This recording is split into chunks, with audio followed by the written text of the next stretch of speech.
Pharma ઇન્ડસ્ટ્રીમાં કાં તો આયુર્વેદિક ઇન્ડસ્ટ્રીમાં સૌથી મોટો મિથ શું છે કે જે લોકોને લાગતું હોય કે ભાઈ ફાર્મા ઇન્ડસ્ટ્રીમાં આવું હોય કે આયુર્વેદિક ઇન્ડસ્ટ્રીમાં આવું હોય પણ એકચ્યુઅલીમાં નથી એવું? સૌથી મોટો મિથ મારા હિસાબથી એ છે કે પહેલી આમાં બે ત્રણ ધારણાઓ છે કે જે પબ્લિકની ધારણા છે કે એક કે આયુર્વેદિક તો બહુ તો જે ડેલી પ્રોડક્ટ્સ જેમ સોપ અને આપણે ઓઇલ ને એ બધું જે આપણે યુઝ કરતા હોય એ આપણા માટે હાર્મફુલ હોય છે કે નથી હોતું? હોય છે, હાર્મફુલ હોય છે. એમાં તો જ્યારે આપણે જોબની સાથે બિઝનેસ ચાલુ કર્યો તો આપણને એવું ના થયું કે ભાઈ બંને સાથે સ્ટાર્ટ કરીએ છીએ તો અગર જોબ જતી રહી અને બિઝનેસ બી ડાઉન થઈ ગયો તો શું કરીશું? તો આપણે અર્નિંગ કરવા માટે જોબ સ્ટાર્ટ કરી અને જોબ કરતાં કરતાં એવું લાગ્યું કે ભાઈ હું એટલે એનું ખાલી રોલ સ્મૂથનિંગનો જ છે, એટલે કે સ્મૂથ કરશે, પણ જોડે જોડે એ તો આપણા ઘરમાં ડેલી પ્રોડક્ટ્સમાં એવી કઈ 3 વસ્તુ છે કાં તો એવી કઈ 5 વસ્તુ છે જે તમે સજેસ્ટ કરશો કે તરત જ એને કોસ્મેટિક યુઝ કરવું બંધ કરી દેવું જોઈએ અને એની જગ્યાએ એની આયુર્વેદિક અલ્ટરનેટિવ યુઝ કરવી? કોસ્મેટિકમાં સાબુ જે બી છે એ બધી વસ્તુ આયુર્વેદમાં પણ બને જ છે. ના એવું પોસિબલ નથી. તમારા કરિયરમાં શરૂઆતમાં તમે એવી કોઈ મોટી ભૂલ કરી હોય જે તમને હજી સુધી યાદ છે? મેં જે ભૂલ કર્યો ને એ ભૂલ એ છે કે મેં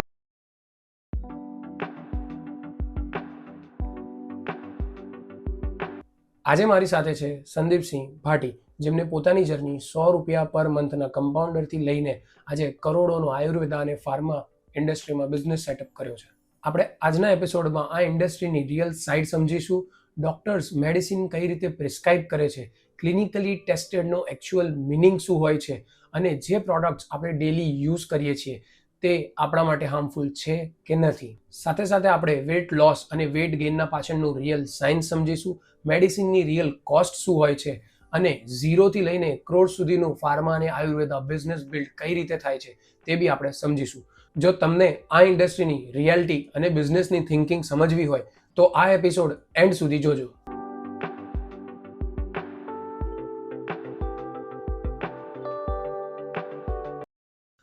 બરોબર, તો આપણે ચાલુ કરીએ.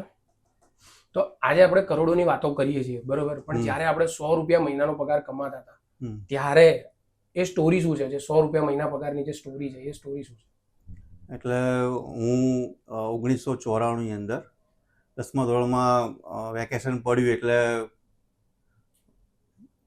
કંઈક નવું શીખવા માટે કે આપણે જે મેડિકલ લાઈન છે, મેડિકલ લાઈનમાં 2 વસ્તુ હોય કે દર્દીને સારું થાય તો પૈસા પણ મળે અને આશીર્વાદ પણ મળે, બંને વસ્તુ છે. એટલે અમારે ડૉક્ટર જયેશભાઈ શાહ, એમને ત્યાં મેં એઝ એ આસિસ્ટન્ટ તરીકે જોઈન કર્યું. એ વખતે મારો સેલરી હતો ₹100 1994માં. તો એ વખતે 1994માં જ્યારે આપણે ₹100 પર મંથ કમાતા હતા ત્યારનો આપણો એક દિવસ કેવો હતો? મતલબ આપણે સવારથી સાંજમાં શું કરતા હતા એ ટાઈમે? એટલે એ તો એ વખતે સ્ટડી ચાલુ હતો આપણો, એટલે એ શીખવા માટે અને જોબથી થોડુંક માઇનોર અર્નિંગ થાય અને આપણું જે ફોકસ છે એ ફોકસ સ્ટડી ઉપર પણ રહે અને નવી વસ્તુ શીખવા ઉપર પણ રહે, એટલા માટે આપણે એ કરેલું હતું. બરાબર. અને એ ટાઈમે તમે અત્યારે જેમ કમ્પાઉન્ડરનું ને એ કરતા હતા જોબ, પણ એ ટાઈમે શું આપણને સાયન્સમાં, બાયોમાં એમાં ઇન્ટરેસ્ટ હતો કે ખાલી આપણે? ના, એટલે પહેલેથી સાયન્સમાં તો ઇન્ટરેસ્ટ હતો જ. હવે જ્યારે મેં જોબ સ્ટાર્ટ કરી તો ત્યારે બધા ત્યાં આગળ મેડિકલ રિપ્રેઝેન્ટેટિવ વધારે આવતા હતા સાહેબને મળવા. એને પ્રોડક્ટ સમજાવે, પ્રોડક્ટનું ડિટેલિંગ સમજાવે, સેમ્પલિંગ કરે, ગિફ્ટ્સ આપે, પ્રોડક્ટ પ્રેઝન્ટેશન કરે. તો મને એવું ઇંગ્લિશમાં વાત કરે એટલે મને એક એવું થયું કે ના ભાઈ આ એકદમ પરફેક્ટ જોબ પ્રોફાઇલ છે કે જ્યાં એકદમ એજ્યુકેટેડ લોકો છે એની જોડે જ મળવાનું છે, એની જોડે ઇન્ટ્રો કરવાનો છે, એની જોડે જ બિઝનેસ કરવાનો છે. અને ઇંગ્લિશમાં બોલે એટલે દરેક જણને 94માં તો ફ્લુએન્ટલી ઇંગ્લિશ બોલતા એટલે આપણને લાગે કે ના ભાઈ બહુ જોરદાર વસ્તુ છે, આવું આપણે બનવું છે. ઓકે. તો એ ટાઈમની જ્યારે તમે MR હતા, એની પહેલા જ્યારે આપણે કમ્પાઉન્ડર હતા, ત્યારે એવી કઈ સ્કિલ હતી જે તમે હજી સુધી બિઝનેસમાં એમાં યુઝ કરો છો, લાઈફમાં યુઝ કરો છો? જે સ્કિલમાં તો કેવું છે કે સ્કિલમાં હું 2 રીતના માનું છું કે એક તો દરેક વ્યક્તિ હોય એના પોઝિટિવ પોઈન્ટ હોય અને નેગેટિવ પોઈન્ટ હોય. એટલે મને બુક્સ વાંચવાનો બહુ શોખ છે, એટલે બુક્સો બહુ બધી વાંચું છું. એમાં બુક્સમાંથી એવું નિષ્કર્ષ આપણે કાઢ્યો કે ભાઈ દરેક વ્યક્તિમાં પોઝિટિવ નેગેટિવ વસ્તુ છે, તો પોઝિટિવ છે એ તો ઇનબિલ્ડ છે. એ રીતના કોઈ પણ વસ્તુ યાદ રહેવી, સમજવી, સામેવાળાના બોડી એનાલિસિસ કરવી, બોડી લેંગ્વેજ સમજવી, ઇન્ટરેસ્ટ છે કે નથી, રિસ્પોન્ડ કરે છે કે નથી કરતો રિસ્પોન્ડ, તો એ પોઝિટિવ જે ઇનબિલ્ડ હતું એ તો છે જ, પણ સાથે સાથે જે નેગેટિવ વસ્તુ છે કે ભાઈ જે આપણને લાગે ભાઈ આ વસ્તુ હું ટાઈમથી નથી કરી શકતો, અથવા તો ફોલ્સ કમિટમેન્ટ થાય છે, અથવા તો ડિલે થાય છે, તો એ બધી વસ્તુ નોટ પેન લઈને આપણે લખી કે ભાઈ આ મારા પોઝિટિવ પોઈન્ટ છે ને આ મારા નેગેટિવ પોઈન્ટ છે. પોઝિટિવ પોઈન્ટ આપણા 50 છે, નેગેટિવ પોઈન્ટ 50 છે. તો એ નેગેટિવ પોઈન્ટ જે 50 હતા એની ઉપર મેં ધીરે ધીરે કામ કરવાનું ચાલુ કર્યું, અને એ નેગેટિવ જે 50 હતા એમાંથી પૂરેપૂરા તો કન્વર્ટ ના થઈ શક્યા, પણ એમાંથી 85% સુધી આપણે કન્વર્ટ થઈ શક્યા કે આ આપણા જે નેગેટિવ હતા એને આપણે પોઝિટિવમાં ફેરવ્યા. એટલે આપણી સ્કિલ પણ વધી ગઈ, નોલેજ બી વધ્યું, થોટ પ્રોસેસ બી વધી, અને એ હિસાબે આપણને રિઝલ્ટ પણ વધારે મળવા માંડે. બરાબર. તો તમારા હિસાબે નોટ ટેકિંગ કરવું, આપણી પોઝિટિવ અને નેગેટિવ વસ્તુઓ લખવી, કાં તો જે રોજિંદા આપણા જે ડેલી વર્ક્સ હોય, ટાસ્ક હોય, એ રિટર્નમાં લખવું એ કેટલું સારી વસ્તુ છે, મતલબ એ કેટલું હેલ્પફુલ થાય? હા, એ લખીએ ને તો એમાં 3 વસ્તુ ઇન્વોલ્વ થાય છે. એક તો તમારું મન, એટલે તમને ખબર છે કે ભાઈ મારે ત્યાં જવાનું, મનથી તમે કોઈ પણ જગ્યાએ જલ્દી પહોંચી શકશો. પછી ત્રીજી વસ્તુ છે મગજ, કે તમે લખશો એટલે તમારું કોન્સન્ટ્રેશન જોઈશે. મન, મગજ અને ફિઝિકલી તમારે હાથથી લખવાનું, એટલે કે 3 વસ્તુ એક જ લીટીમાં આવશે, મન, મગજ અને શરીર. તો જે બી વસ્તુ તમે લખીને કરશો એનું રિઝલ્ટ ફાસ્ટ આવશે, તમને યાદ પણ રહેશે, અને જે તમને પરિણામ જે 15 દિવસ પછી મળવાનું એ તમને 5 દિવસમાં મળશે. બરાબર. એટલે વસ્તુ લખવી અને લખીને કરવી એ વસ્તુ બહુ ઇમ્પોર્ટન્ટ છે. અને એ ટાઈમે આપણે જોબની સાથે સાથે બિઝનેસ ચાલુ કર્યો હતો, તો એ વસ્તુ કેમ, અને એ ટાઈમે કઈ રિસ્ક વાળી ફિલિંગ આવી હતી જ્યારે આપણે જોબની સાથે બિઝનેસ સ્ટાર્ટ કરતા હતા? એકચ્યુઅલમાં મેં જોબ કરી છે 94 થી 99, એ આસિસ્ટન્ટ તરીકે કરી છે. પછી 99 થી 2005 મેં બજાજ કન્ઝ્યુમર કેર આયુર્વેદિક પ્રોડક્ટનું ડિવિઝન છે એમાં કામ કરેલું છે. તો જ્યારે મેં જોબ સ્ટાર્ટ કરી ત્યારે જોબ છે, બિઝનેસનું મારું એવું કોઈ બેકગ્રાઉન્ડ હતું નહીં કે હું બિઝનેસ કરી શકું, કારણ કે આપણું મીડિયમ પરિસ્થિતિમાંથી છીએ આપણે, એટલે એ વસ્તુ આપણે કરી નહીં શકતા. એટલે આપણે જોબ સ્ટાર્ટ કરી કે ભાઈ અર્નિંગ થશે, તો આપણે અર્નિંગ કરવા માટે જોબ સ્ટાર્ટ કરી. અને જોબ કરતાં કરતાં એવું લાગ્યું કે ભાઈ હું જે પ્રોડક્ટ્સ જે છે જે કંપનીમાં હું જોબ કરું છું તે કંપનીને જે પ્રોડક્ટ છે એનું સારામાં સારી રીતે પ્રેઝન્ટેશન કરી શકું છું, ડૉક્ટરને સમજાવી શકું છું, ડૉક્ટર જોડે રિલેશન સારી રીતે મેન્ટેન કરી શકું છું, ડૉક્ટર જોડે જે બિઝનેસ રિલેશન હોવા જોઈએ એ શોર્ટ ટાઈમમાં બહુ સારા મેં ડેવલપ કરી લીધા. તો મને એવો વિચાર આવ્યો કે ભાઈ આ જે કામ છે એ હું કંપની માટે કરું છું, તો મારી માટે કેમ નહીં. એટલે 99માં જોબ સ્ટાર્ટ કરી હતી, અને 2000ની સાલમાં જ મને વિચાર આવ્યો 8 થી 9 મહિના પછી કે હું મારી પોતાની કંપની ખોલીશ. તો એટલે આપણે જે વસ્તુ બીજા માટે કરતા હતા એમાં આપણે થોડુંક એક્સપર્ટ બનવા લાગ્યા હતા, એટલે આપણને એવું લાગ્યું કે આ વસ્તુ આપણે આપણા માટે જ કરીએ. હા. ઓકે. તો જ્યારે આપણે જોબની સાથે બિઝનેસ ચાલુ કર્યો તો આપણને એવું ના થયું કે ભાઈ બંને સાથે સ્ટાર્ટ કરીએ છીએ તો અગર જોબ જતી રહી અને બિઝનેસ બી ડાઉન થઈ ગયો તો શું કરીશું? હા, એટલે એમાં એવું છે કે દરેક વસ્તુમાં તમે કીધું એમ કે આપણે નોટ પેન કાગળ ઉપર લખેલી હોય તો આપણને ખબર પડશે કે ભાઈ જોબ માટેના આટલા ટોપિક છે, બિઝનેસ માટેના આટલા ટોપિક છે. તો જોબ માટેના જે ટોપિક છે એ તો આપણી અંદર હોવા જ જોઈએ, અને જોડે જોડે જે બિઝનેસના જે ટોપિક છે એ આપણે ડેવલપ કરવા પડશે. ટાઈમ આપણી જોડે 24 કલાકનો જ છે, એમાં જોબનો ટાઈમ છે 8 કલાક છે, તો બાકીના 8 કલાક જે છે એ આપણે બિઝનેસ માટે મનથી, મગજથી અને શરીરથી એને આપી શકીએ. બરોબર. તો એ કયો મોમેન્ટ હતો જ્યારે આપણને એવું લાગ્યું કે અત્યાર સુધી આપણે બંને વસ્તુ સાથે કરતા હતા, પણ એ કયો મોમેન્ટ હતો જ્યારે આપણને લાગ્યું કે હવે જોબ છોડી દેવી જોઈએ અને ફૂલ ટાઈમ બિઝનેસ પરસ્યુ કરવું? હા, એટલે મેં પહેલેથી એવું ડિસાઈડ કરેલું હતું કે જ્યાં સુધી મને જોબમાં જેટલો સેલરી મળે છે અથવા જે જોબમાં મારું જેટલું અર્નિંગ છે અને એનાથી મારું ઘર આસાનીથી ચાલે એ પોઈન્ટ એ મેં સિચ્યુએશન પોઈન્ટ નક્કી કર્યો હતો કે ભાઈ આટલો પોઈન્ટ આવી જશે ત્યાં સુધી હું જોબની સાથે બિઝનેસ કરી પછી હું છે એ જોબ લેફ્ટ કરીશ. એટલે ટૂંકમાં સમજો કે એ પોઈન્ટ આવી ગયો કે ભાઈ હવે મને લાગતું હતું કે ભાઈ હવે હું જો જોબ કરીશ તો મને બિઝનેસમાં બહુ મોટો લોસ થશે. તો જ્યારે આપણે જોબ અને બિઝનેસ બંને સાથે કરતા હતા ત્યારે કઈ એવી પ્રોબ્લેમ્સ થઈ કે કંપનીમાં ખબર પડી કે પછી આપણે બિઝનેસ કરીએ છીએ એનાથી કોઈ પ્રોબ્લેમ્સ ઊભી થઈ બંને વસ્તુ સાથે? હા, એમાં ઘણા બધા પ્રોબ્લેમ થયા કે મને 3 વખત ટ્રાન્સફર મળી. અમદાવાદથી ભાવનગર, ભાવનગરથી પાછું અમદાવાદ, અમદાવાદથી પાછું બરોડા. કે જે આપણા કલીગ્સ હતા એ લોકોને ભાઈ એવું હતું કે ભાઈ આ મહેનત હું ડબલ કરતો હતો એટલે એમને મહેનત નહીં દેખાઈ પણ એમને એવું દેખ્યું કે ભાઈ આની અર્નિંગ ડબલ થઈ ગઈ છે. એટલે જે જેલસી જે કહેવાય એ જેલસી આવીને એમને બોસને ઇન્ફોર્મ કર્યું ભાઈ આ જોબ બી કરે છે અને પોતાનો બિઝનેસ બી કરે છે.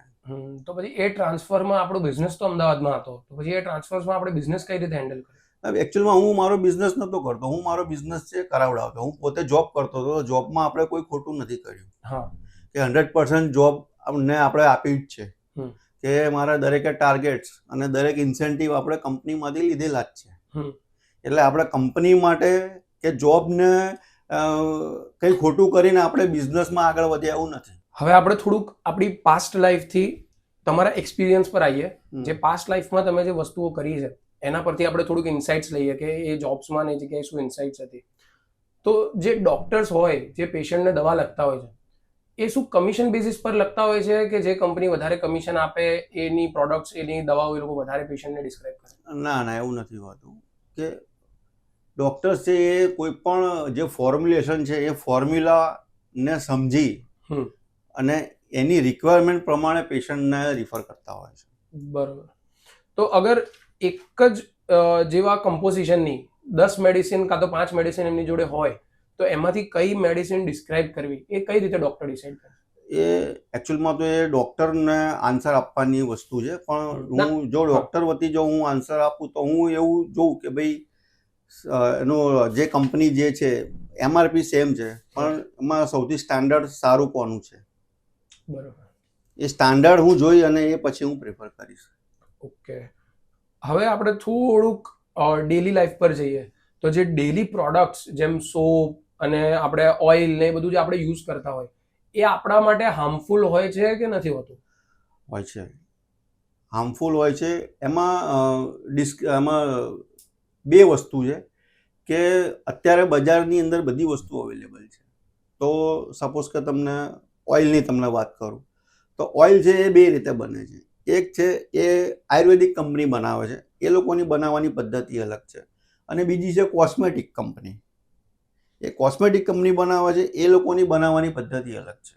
હવે સમજો કે બંનેનું તમને કહું કે પહેલાં તમને કોસ્મેટિક કંપનીનું કહું કે કોસ્મેટિક કંપનીની અંદર જે એ લોકો જે મેઇન ઇન્ગ્રેડિયન્ટ યુઝ કરે છે એ લાઇટ લિક્વિડ પેરાફિન છે, એટલે કે એને શોર્ટ ફોર્મમાં LLP કહેવામાં આવે છે.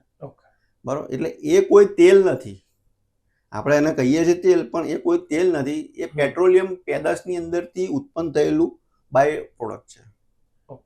એટલે એનું ખાલી રોલ સ્મૂથનિંગનો જ છે, એટલે કે સ્મૂથ કરશે પણ જોડે જોડે એ જો તમને માથામાં કંઈ ઘા વાગેલો છે તો એની સાઈડ ઇફેક્ટ પણ કરશે. એટલે જે LLP છે એ ઘણું જ સસ્તું છે, 60 રૂપિયા 70 રૂપિયા લીટરનું છે. એ પ્રોડક્ટમાં કેટલા પર્સન્ટેજ LLP હોય? એ પ્રોડક્ટમાં લગભગ સમજો ને કે 95% સુધી LLP જ હોય છે. 1% કલર, 1% આમાં શું કહેવાય ફ્રેગ્રન્સ હોય છે આમાં, અને બાકીના 2 થી 3% ઇન્ગ્રેડિયન્ટ હોય છે કે ભાઈ આમળા એક્સ્ટ્રેક્ટ, ભૂંગરાજ એક્સ્ટ્રેક્ટ કે હેર રિલેટેડ જે વસ્તુ એના એક્સ્ટ્રેક્ટ અંદર નાખેલા હોય છે. એટલે એ જે 100%ની વસ્તુ છે એમાં 2% જ કામની છે. જે રિયલ ઇન્ગ્રેડિયન્ટ છે જે લોકો એડવર્ટાઇઝ કરતા હોય છે એ 2 થી 3% જ છે. હા, 2 થી 3% જ છે, વધારે નથી. અને એ ઉપર લેબલ ક્લેમ કરેલો જ બી હોય છે. દરેક વસ્તુ ઉપર લેબલ ક્લેમ છે પણ પબ્લિકને એટલી અવેરનેસ નથી. હવે આ જ વસ્તુ તમને મેં વાત કરીએ કોસ્મેટિક વસ્તુ, જે કોસ્મેટિક કંપની જે બનાવે એની વાત કરી. પછી આયુર્વેદિક કંપનીઓ જે છે એ આયુર્વેદિક કંપનીઓ બહુ બધા મલ્ટિપલ ઇન્ગ્રેડિયન્ટ કે જે હેર માટે, હેરની થિકનેસ માટે, હેરને બ્લેક કરવા માટે, હેરને લોંગ કરવા માટે જે ઔષધિઓ જે હોય એ બધી ઔષધિઓનું એક એ લોકો ભરડો તૈયાર કરે છે. ભરડો એટલે કે જે બી રો મટીરિયલ આપણી જોડે આવે એને અધકચરા ફોર્મમાં રાખવું. એટલે કે પૂરેપૂરો પાવડર નહીં કરી દેવાનો, એને અધકચરું ફોર્મ કહેવાય. એને એ અધકચરું જે ફોર્મ છે એને તમારે પાણીની અંદર 24 કલાક પલાળી રાખવું પડે. એ જે અધકચરું છે એમાં બ્રાહ્મી છે, ભૂંગરાજ છે, ચણોટી છે, ધતુરાના પાન છે, કે જે વસ્તુઓ હેર માટે ઇમ્પોર્ટન્ટ છે, ગળી પાન છે, તો એ વસ્તુઓનો જે ભરડો છે આપણે 24 કલાક પલાળી રાખીએ છીએ. 24 કલાક પલાળ્યા પછી એ જે ભરડો છે એને આપણે ઉકાળવાની ડિકોક્શન પ્રોસેસ કહેવાય, કે આપણે એને ઉકાળીએ છીએ. હવે એમાં પણ માપ હોય છે કે ભાઈ તમારો જે ભરડો છે એ ભરડો તમારે 20 કિલો છે તો પાણી તમારે 100 લીટર લેવાનું છે. 100 લીટર પાણીમાં આ 20 કિલો ભરડો નાખીને તમારે ઉકાળવાનો છે. તો એ ભરડો અડધો રહે, એના પછી પણ અડધો રહે, એટલે કે ચોથો ભાગ રહે. ત્યારે તમારે એ જે લિક્વિડ જે ડિકોક્શન થયું છે એ તમારે લિક્વિડ કાઢી લેવાનું છે, ગાળી લેવાનું કે અંદર કોઈ પણ પાર્ટિકલ્સ કે ના રહે. પછી એ જ વસ્તુ છે એ તલનું તેલની અંદર તમારે સિદ્ધ કરવાનું હોય છે. હવે સિદ્ધની પ્રક્રિયા એવી છે કે તેલ અને પાણી બંને મિક્સ થવાના નથી કોઈ દિવસ. તો જે તેલ છે એ તેલની અંદર આ જે બી આપણે જે હેર ઓઇલનો જે ઉકાળો આપણે જે કરેલો છે એ અંદર પૂરેપૂરો ઉકળશે. એટલે એ જે ઉકાળાની પ્રક્રિયા છે એ 3 કલાક, 4 કલાક, 5 કલાક, 6 કલાક ને ઘણી વખતે તો 8 થી 10 કલાક પણ થઈ શકે છે. એ તેલ જો બરોબર પાકી જાય, એ પાકવાના પણ પેરામીટર્સ છે મેન્યુફેક્ચરિંગમાં બી. તમે તેલ પાક્યું કે નહીં એ બી તમારે ચેક કરવું પડે. તેલ પાકી જાય પછી એના જે ઇન્ગ્રેડિયન્ટ જે છે બરોબર એ પૂરેપૂરા તેલની અંદર આવી જાય. સો આની અંદર કોઈ પ્રિઝર્વેટિવ કે કોઈ એડિટિવ્સ એવું કંઈ નથી હોતું આયુર્વેદિક ઓઇલમાં? હા, આયુર્વેદિક ઓઇલમાં કોઈ પ્રિઝર્વેટિવ નહીં હોય. તો આયુર્વેદિક ઓઇલની એક્સપાયરી ડેટ્સ અને કોસ્મેટિક ઓઇલની એક્સપાયરી ડેટ એમાં શું ડિફરન્સ હોય છે? આયુર્વેદિક ઓઇલ ઓછું હોય એક્સપાયરી ડેટ્સમાં? ના, એવું ના હોય. આ જે કોસ્મેટિક જે છે એમાં 1 થી 1.5 વર્ષની એક્સપાયરી આવે છે, અને એ જ વસ્તુ આયુર્વેદિકની અંદર 3 વર્ષની એક્સપાયરી આવે છે. ઓકે, સો આયુર્વેદિકમાં કોઈ બી એડિટિવ્સ ને પ્રિઝર્વેટિવ્સ યુઝ કર્યા વગર બી આપણે વધારે એક્સપાયરી લઈ શકીએ? હા. આયુર્વેદમાં તો ઘણી બધી વસ્તુ એવી છે કે જેમાં નો એક્સપાયરી છે. અચ્છા. કે એ જીવનભર બગડવાનું જ નથી. એવું એલોપેથિકમાં કે કોસ્મેટિકમાં એવી કોઈ વસ્તુ નથી. આયુર્વેદમાં 2 વસ્તુ એવી છે કે જે જેટલું જૂનું થાય એટલું સારું છે. એમાં આવે છે એક આસવ અને અરિષ્ટ. આસવ અરિષ્ટ જે છે એ તમે એકવાર બનાવી દીધું પછી જેટલું જૂનું થશે એમાં સેલ્ફ જનરેટેડ આલ્કોહોલ આવે છે 8%. એટલે એ જેટલું જૂનું થતું જશે એટલું એ સ્ટ્રોંગ થતું જશે અને લાઈફ લોંગ એ ચાલે જશે. એમાં કોઈ એક્સપાયરી નથી. શાસ્ત્રમાં પણ લખ્યું છે કે આમાં કોઈ એક્સપાયરી નથી. અને બીજી વસ્તુ આવે છે કે જે રસ રસાયણ અને જે ભસ્મ તમે અંદર યુઝ કરેલી હોય તો એમાં એના લીધે ભસ્મ અને રસ રસાયણના લીધે, કારણ કે મેટલ છે, તો મેટલ જેટલી જૂની અને જેટલી પ્રોસેસ કરેલી તમે યુઝ કરેલી હશે એટલી એ તમારે લોંગ ટર્મ ચાલશે. એમાં કોઈ એક્સપાયરી નથી. ઓકે. એઝ પર ગાઈડલાઇન્સ પ્રમાણે અત્યારે ક્લેમ પ્રમાણે તમારે લખવું પડે કે ભાઈ 5 વર્ષ, પણ એકચ્યુઅલમાં શાસ્ત્રમાં જે ઓરિજિનલ શાસ્ત્ર લખાયું છે એમાં લખેલું છે ક્લિયરલી કે આસવ અરિષ્ટની અંદર અને રસ રસાયણ જેમાં વધારે પ્રમાણમાં વપરાયેલા હોય, એટલે કે 50%થી ઉપર વપરાયેલા હોય તો એમાં કોઈ એક્સપાયરી નથી. અને એમાં એ પણ લખેલું કે જેમ જેમ દિવસ જશે, ટૂંકમાં જેમ જેમ એ જૂનું થશે એ વધારે સ્ટ્રોંગ થશે, એની એફિકેસી છે વધશે. હવે તમને આની બીજી સાઈડ કહું કે જે કેપ્સ્યુલ છે, ટેબ્લેટ છે, ઓઇલ છે, સિરપ છે, બરાબર, આ વસ્તુ છે એ બનશે ત્યારે સ્ટ્રોંગ હશે.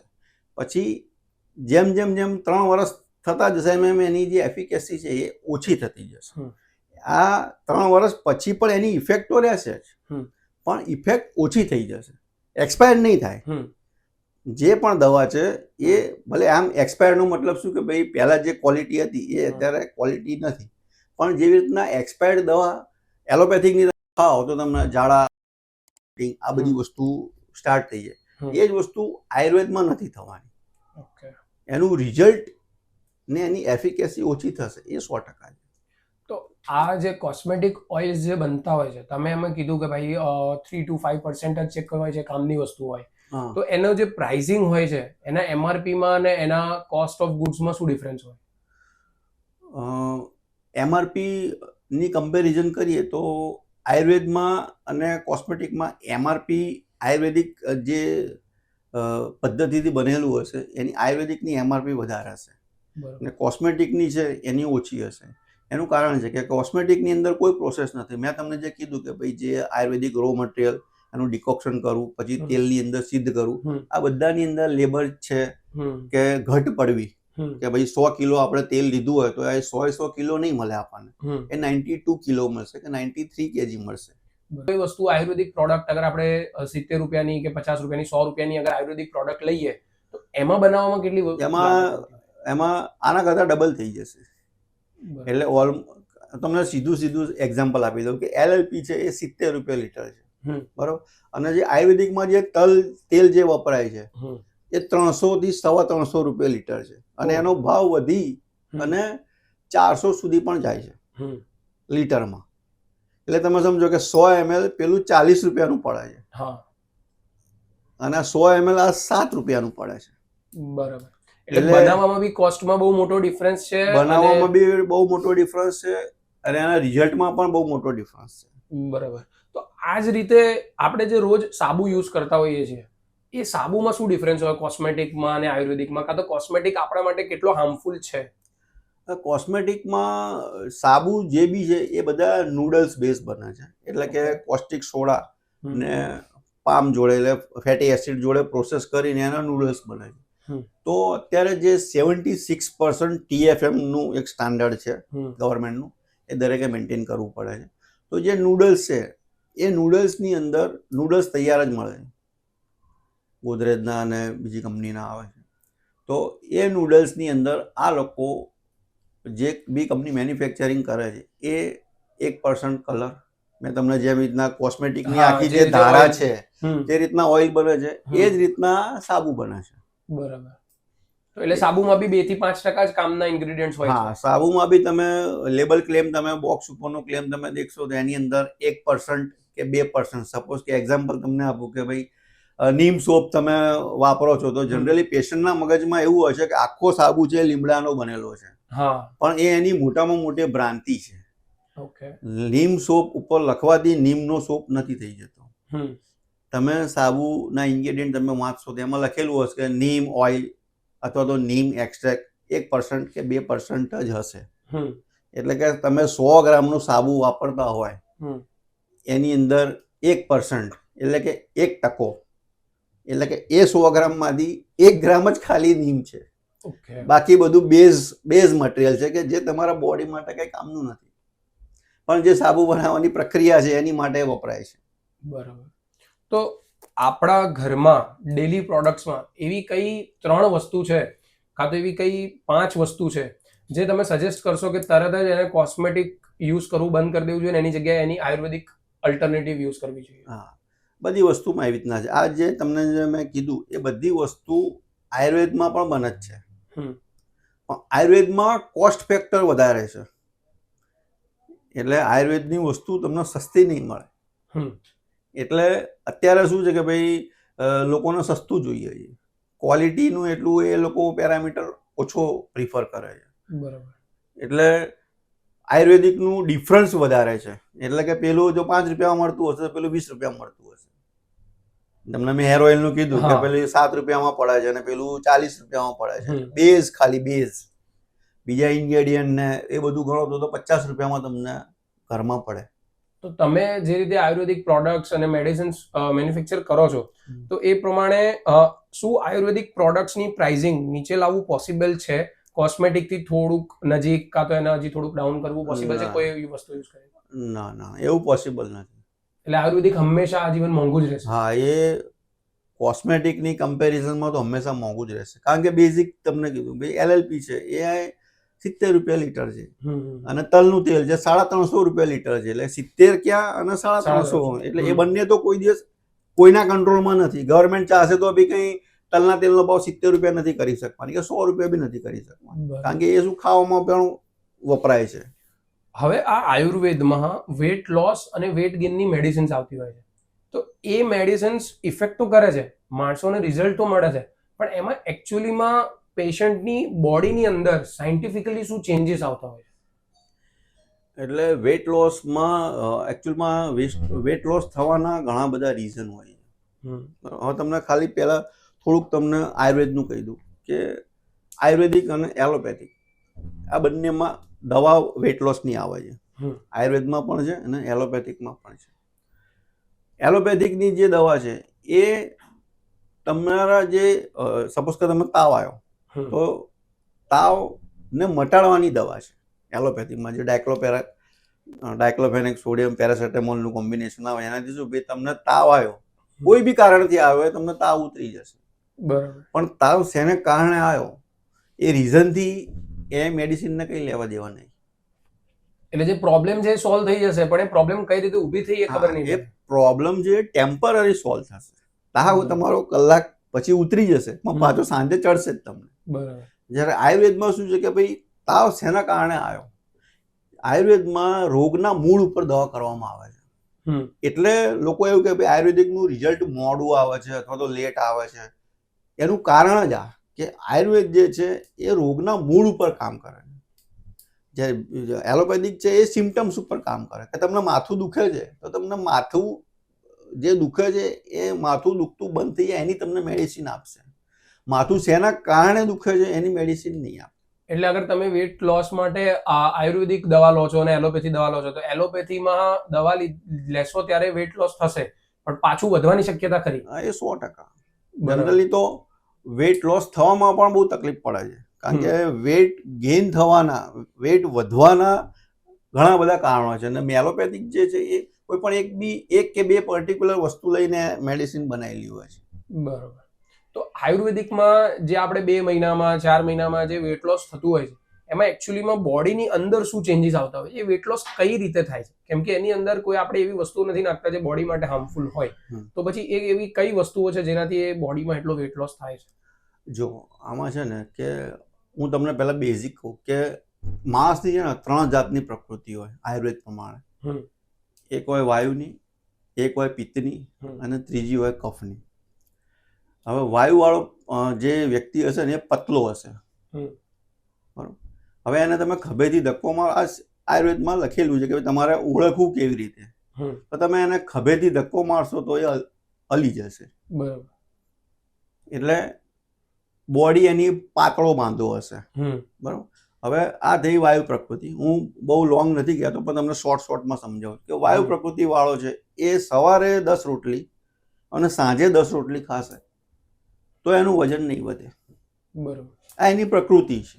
વાયુ એટલે વાત પ્રકૃતિ. વાયુ હલકો હશે, વાયુ એટલે હલકો, હવા. હવે એ જ વસ્તુ પિત્ત પ્રકૃતિ છે.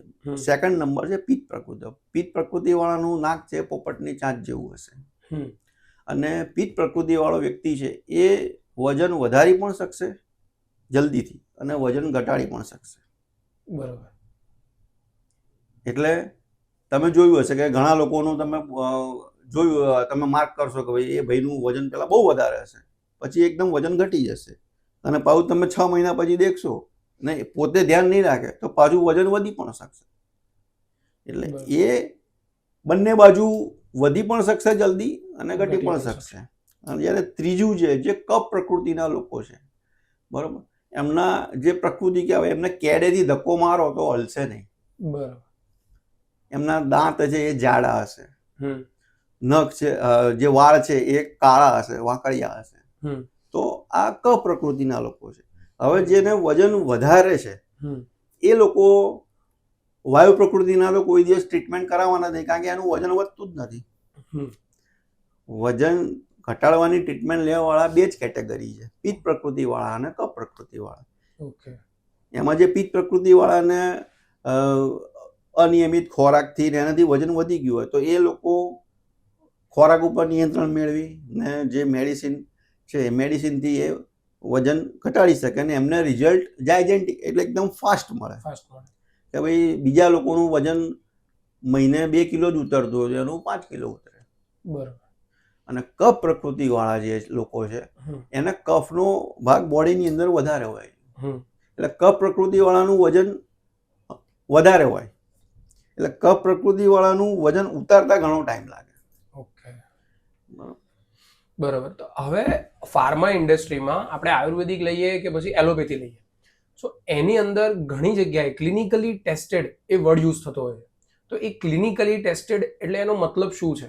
ક્લિનિકલી ટેસ્ટેડનો મતલબ એવો છે કે એ લોકો ગ્રુપ સિલેક્ટ કરે છે કે ભાઈ 40 વર્ષના લોકોનું ગ્રુપ, એમાં મેલ 50%, ફિમેલ 50%. પછી એ લોકોના બધા ટેસ્ટ કરે ભાઈ હિમોગ્લોબિન કેટલું છે, WBC કેટલું છે, ડાયાબિટીસ છે, પ્રેશર છે કે નથી, જેટલા બી થાઇરોઇડ છે કે નહીં, એ બધી વસ્તુ એ લોકો ટેસ્ટ કરે, એના રિપોર્ટ બનાવે છે અને દવા આપવાની ચાલુ કરે છે.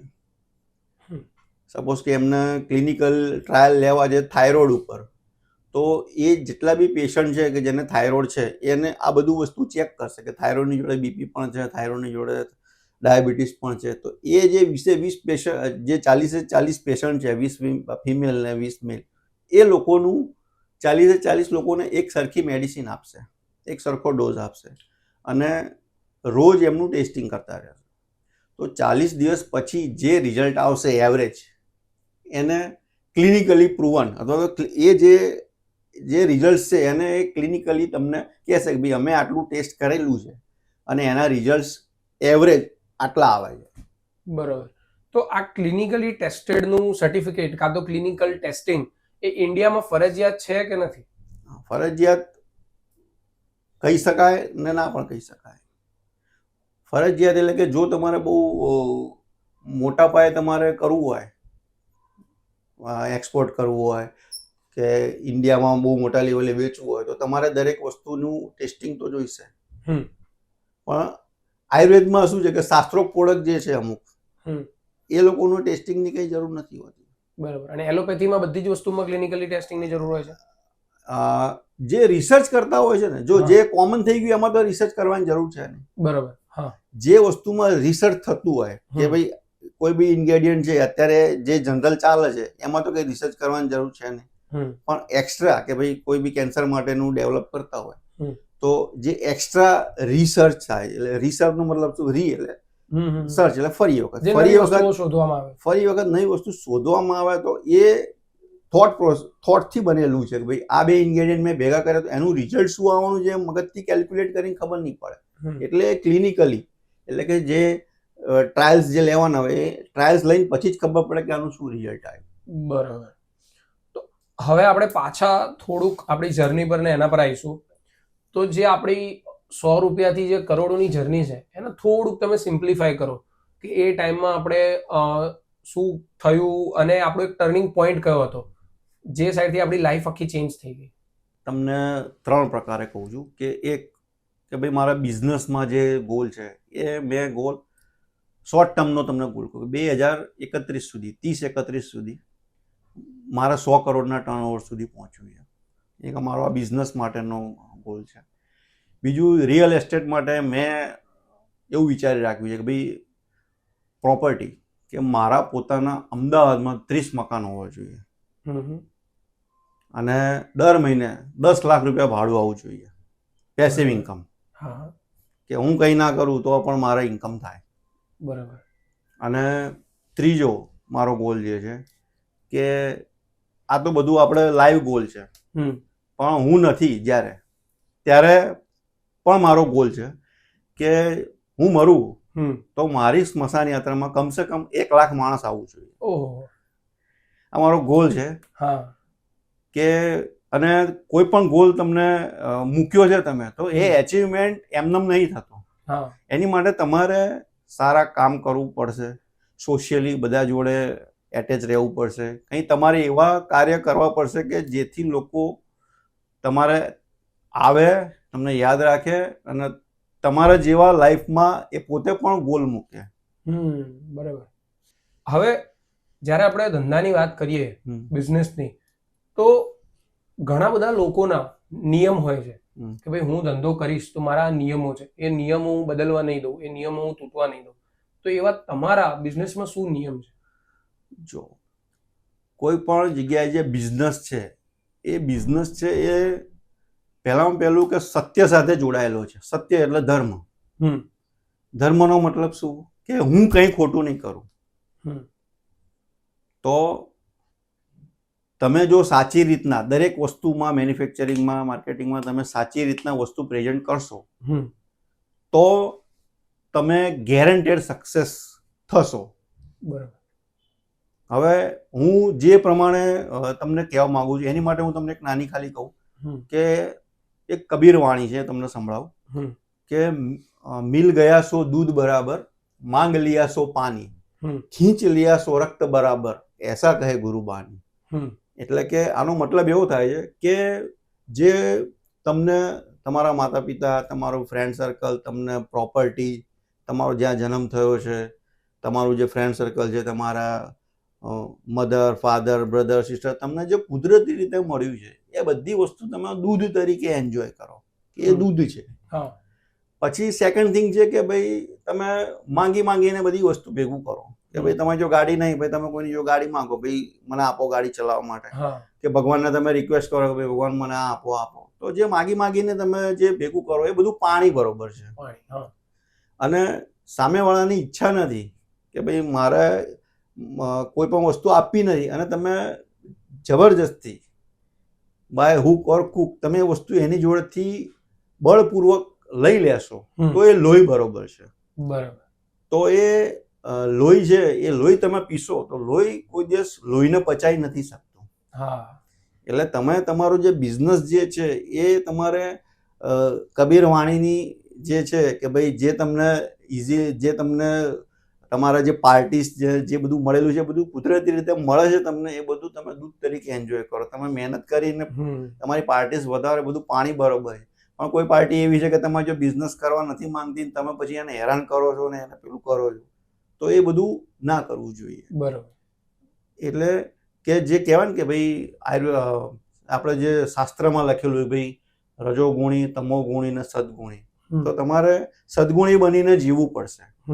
તમારા પ્રમાણે જો થઈ જાય બધી વસ્તુ કે ભાઈ મારું ટાર્ગેટ છે કે ભાઈ 100 કરોડ રૂપિયા હું મારું ટાર્ગેટ એચીવ કરું, થઈ ગયું, તો બરાબર એ હરિની કૃપા થઈ. એટલે કે હરિ કૃપા. અને જો મારા 2031માં ટાર્ગેટ એચીવ નહીં થયું તો હરિ ઈચ્છા. એટલે લાઈફમાં તમારે બંને પ્રકારે ચાલવું પડશે. જો તમારા પ્રમાણે થાય તો હરિ કૃપા છે, તમારા પ્રમાણે નથી થતું તો હરિ ઈચ્છા છે. તમારે બંને રીતે મેનેજ કરીને ચાલવું પડશે. બરાબર. તમારા હાથમાં શું છે? મહેનત. બરાબર. એટલે જે શાસ્ત્રોમાં લખ્યું એ પ્રમાણે ભાઈ રજોગુણ, તમોગુણ ને સદગુણ, તો તમારે એની માટે હું તમને એક નાનું ઉદાહરણ તમને આપું કે ભાઈ એક 5 વર્ષનો બાબો હતો, એના મમ્મી એક્સપાયર થઈ ગયા હતા અને એના ફાધર છે એ જોબ ઉપર ગયેલા હતા. તો એ બાબાને તાવ આવ્યો એટલે એમના પાડોશી એમના પપ્પાને ફોન કર્યો કે ભાઈ તમારા બાબાને તાવ ચડ્યો છે અને તમે એને ટ્રીટમેન્ટ કરાવવા લઈ જાઓ. તો એના ફાધર જે છે એ આવ્યા ઘરે અને છોકરાને લઈ અને ડૉક્ટર રમેશભાઈના ત્યાં ગયા. તમે ધ્યાનથી સાંભળજો, એકદમ જીવન તમને ઇઝી લાગશે અને તમારે એ પ્રમાણે કરશો તો તમને બહુ જ લાભ થશે. હું આ થિયરીથી ચાલું છું અને મને બહુ જ લાભ છે એનાથી. તો ડૉક્ટર રમેશભાઈના ત્યાં ગયા તો ડૉક્ટર રમેશભાઈના ફાધરે કીધું કે સાહેબ મારા છોકરાને તાવ ચડ્યો છે, એને તાવ ઉતરે એવું કંઈક કરો. એટલે ડૉક્ટર રમેશભાઈએ જવાબ આપ્યો કે તારા છોકરાને તાવ ઉતરે કે ના ઉતરે, મારી ફી 500 રૂપિયા છે. બરાબર. આ થયો રજોગુણ. એટલે જે એના ફાધર હતા એનું મન માન્યું નહીં, એટલે પછી લઈ ગયા એમને ડૉક્ટર મહેશભાઈના ત્યાં કે સાહેબ મારા છોકરાને તાવ ચડ્યો છે અને તાવ ઉતરે એવું કંઈક કરો જલ્દી. એટલે પેલા ડૉક્ટર મહેશભાઈએ જવાબ આપ્યો કે તમારા છોકરાને હું તાવ તો ઉતારી દઈશ પણ મારી ફી 500 રૂપિયા છે. બરાબર. તાવ તો ઉતારી દઈશ. પહેલા રમેશભાઈ કે તાવ ઉતરે કે ના ઉતરે મારી કોઈ જવાબદારી નથી, મહેશભાઈ એવું કહે છે ભાઈ તમારા છોકરાને તાવ ઉતારી દઈશ પણ મારી ફી 500 રૂપિયા છે. છતાં પણ એ ફાધરનું એનું મન માન્યું નહીં. પછી એ ડોક્ટર જયેશભાઈના ત્યાં લઈને ગયા કે સાહેબ મારા છોકરાને તાવ ચડ્યો અને તાવ ઉતરે એવું કંઈક કરો. એટલે ડોક્ટર સાહેબે જોયું કે ભાઈ એને તાવ છે તો એને એક ઇન્જેક્શન આપ્યું, એને બેસાડીને પછી ટેબ્લેટ ગળાઈ દીધી. 15-20 મિનિટ થઈ એટલે એ છોકરાને તાવ ઉતરી ગયો. એટલે પેલા જે એના ફાધર હતા એને પૂછ્યું કે સાહેબ તમારી ફી? તો ડોક્ટર જયેશભાઈ કહે 500 રૂપિયા. તો ત્રણેયના જે બિહેવિયર છે એના કસ્ટમર સાથેના એ ત્રણેય અલગ અલગ છે. અને ત્રણેય જે છે એમાં સક્સેસ કોણ ગયું? જયેશભાઈ. એમને શું કર્યું કે પહેલા ટ્રીટમેન્ટ આપી ને મન શુદ્ધ રાખીને ટ્રીટમેન્ટ આપી. કે પૈસાનું પૂછ્યું નહીં કે ભાઈ પૈસા આપી શકશે કે નહીં આપી શકશે, એ નહીં. ભાઈ ઓરિજિનલ જે તકલીફ છે એ તકલીફ માનવતાની રાહે એને ક્લિયર કરી. એટલે કર્મ કરી દો, ફળની ચિંતા ના કરો, એ મળી જશે. હા, બરાબર. તો હવે આવા જે ડૉક્ટર રમેશભાઈ, ડૉક્ટર મહેશભાઈ, ડૉક્ટર જયેશભાઈ જે છે, તો હું એવું માનું છું કે ભગવાનના ત્યાં કોઈ ચોપડા નથી. તમે જો ડૉક્ટર રમેશભાઈ તરીકે કમાશો, હવે એનું તમને ઉદાહરણ તમને આપી દો કે તમે ક્યાંય બી પિક્ચર જોવા જાઓ તો થિયેટરમાં ટિકિટ પહેલા લઈ લેવાની, અંદર પિક્ચર કેવું નીકળે છે તમારી જવાબદારી. એટલે ડૉક્ટર રમેશભાઈ શું કે ભાઈ પૈસા મને આપી દો, પિક્ચર જેવું નીકળે એવું તમારી ટ્રીટમેન્ટ થાય કે ના થાય, પૈસા મને આપી દો. હા, એટલે એ થયા ડૉક્ટર રમેશભાઈ. ડૉક્ટર મહેશભાઈ છે કે જે કે ભાઈ જેટલા પૈસા આપો એટલું જ કામ થાય. તો આપણે કોઈન બોક્સના ડબલા જેવી વાત છે કે 1 રૂપિયાનો સિક્કો નાખો તો 1 રૂપિયા જેટલી જ વાત થાય. પછી 1 રૂપિયો પૂરો થાય એટલે ગમે એટલી ઇમ્પોર્ટન્ટ વાત હોય કપાઈ જાય. બરાબર. એટલે જેટલા પૈસા આપશો એટલું કામ થશે. હા, બરાબર. અને ડૉક્ટર જયેશભાઈ છે એ સદગુણી છે. તો એમને એકલા ખાલી 500 રૂપિયા નથી મળ્યા, એમને કાયમી કસ્ટમર મળ્યું છે.